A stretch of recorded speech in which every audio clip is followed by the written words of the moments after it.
吼！这里好似小地球，有山有水有河流，山脚甚至有黄金，不为矿石伤脑筋。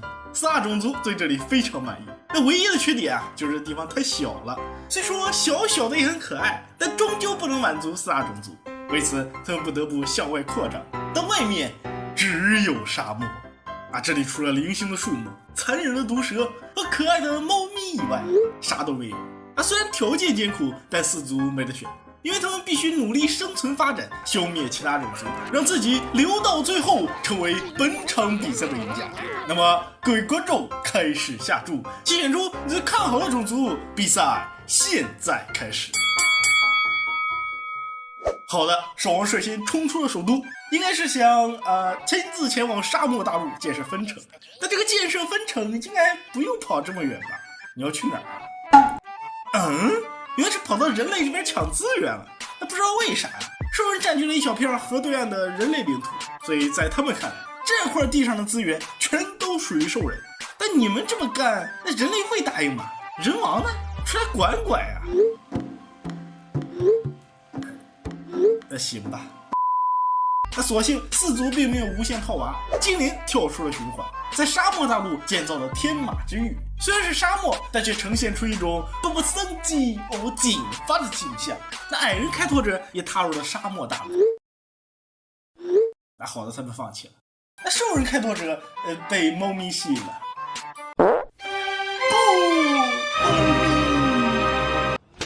最后啊，还得看人类。那恭喜人类成功建成，这下真的未来可期了。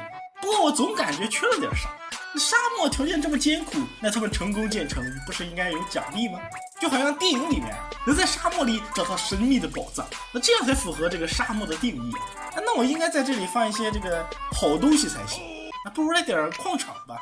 那这玩意儿四族都能用啊。那一直没啥镜头的矮人，一上来就给我们整个大的，他要宣战了。而且是宣战精灵，但精灵也在策划宣战矮人，还这么巧了吗？不过从目前各国的人口和兵力上来看啊，矮人应该是打不过精灵的吧？毕竟人家世界第一。18年，两国正式开战，但精灵根本不慌，甚至在北方新建了2座分城，城市总数来到了4。那矮人已经出动了，并且人数优势很大。那前期打仗主要比的就是人数啊，当然兽人不算。那矮人现在已经冲进了天马之域，混战之中，一个身影异常突出，那就是矮人王。他孤身一人杀向精灵首都，是要带领矮人消灭精灵。这个个人的力量终究是有限的嘛。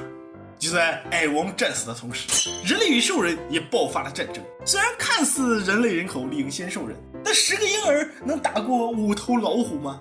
可人王明显不这么认为。就算是老虎，只要我一个滑铲，他也得凉凉。我操！没事，下辈子注意点就好了。精矮战场这边，精灵王已经准备和矮人谈和了，只因精灵现在已经全面领先了矮人，战场上已经从防御变成全面进攻了。那万一把他打死了怎么办呢？森林年，精灵与矮人谈和，那这矮人终于能缓一缓了，至少现在不用死了。那精灵也获得了宝贵的发展时间。现在它无论是人口、面积还是科技，全部都是遥遥领先，城市数量世界第一，还占领了很多矿场，能给他们带来丰富的矿石，帮他们打造更强大的武器装备。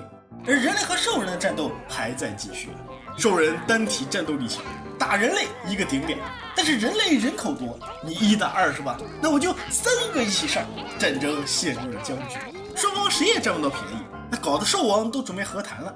可就在这时，矮人突然向兽人宣战，事态紧急，兽王亲自奔赴人兽战场，调停人兽之间的战争。兽人部队全部回撤，这时矮人部队已经兵临城下。因为是突然袭击，所以目前从人数上来看，矮人似乎很有优势。但随着兽人主力陆续赶回来，战场局势发生了一些变化，矮人部队不断减员，而兽人则越打越多。看来这边矮人是没有机会了。而在另一边，精灵帝国宣战矮人。哦吼，完蛋！精灵部队迅速杀入矮人帝国，更何况他们还带来了弓箭。面对弓箭的压制，矮人已经放弃抵抗了。精灵王也亲自出手了，现在他正在矮人首都大杀四方。但不同的是，他身边跟着一群保镖，前有精灵，后有兽人。公元47年，矮人帝国卒。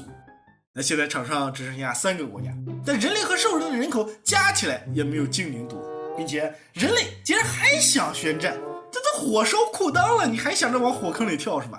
那好吧，他选择宣战兽人，那完蛋了。那这样的结果就是人类和兽人互相消耗，那精灵帝国继续变强，这样结局不就没有悬念了吗？那节目效果怎么办？反转怎么办？那不行。Later。公元50年，上帝突然决定，由于现在3方实力差距过大，为了游戏的公平公正，纪元将更改为烈日纪元，并且最强大的国家，也就是精灵，将会遭遇邪恶法师入侵。每个城市都有一个邪恶法师。那当然，考虑到精灵帝国可能会表示反对，所以反对无效，比赛继续。好了，让我们看一看邪恶法师会有怎样的表现。邪恶法师脚下瞬间燃起大火，那精灵们反应也很迅速纷纷拿起弓箭反击。那邪恶法师死了，不过他虽然死了，但是由他引发的大火在烈日纪元的加持下还是烧起来了，并且烈日纪元的火灾还会产生火焰小精灵，那小精灵死了又会引发火灾，所以精灵首都看似还在，但实际上它已经没了。总体来说效果不错啊，让我们来看一看其他城市。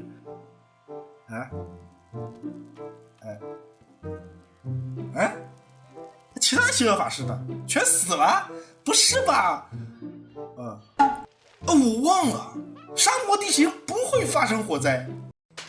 不过也不是完全没有收获，还是有一些分城遭遇了重创，还有人类和兽人首都也遭受了重创。哎呀，我忘了这玩意儿会到处传送了。我信你个鬼！你这个糟老头子坏得很。那兽人人口本来就不多，这下更少了。至于人类，他被精灵宣战了，精灵王亲自带队，手中拿的是上帝赏赐的火焰法杖。那这玩意儿可比弓箭好用多了，人类彻底没戏了。我们还是来看看兽人。兽人还剩一座城，城里还剩一个邪恶法师。算了，我们还是来看看人类吧。好吧，人类也没啥看的。67年，人类帝国灭亡，然后兽人帝国还剩6个人。那好吧，兽人没了。不，没有完全没啊，这里还剩一个。那好吧，没了。让我们恭喜精灵获得了本场比赛的胜利，为精灵献上礼炮。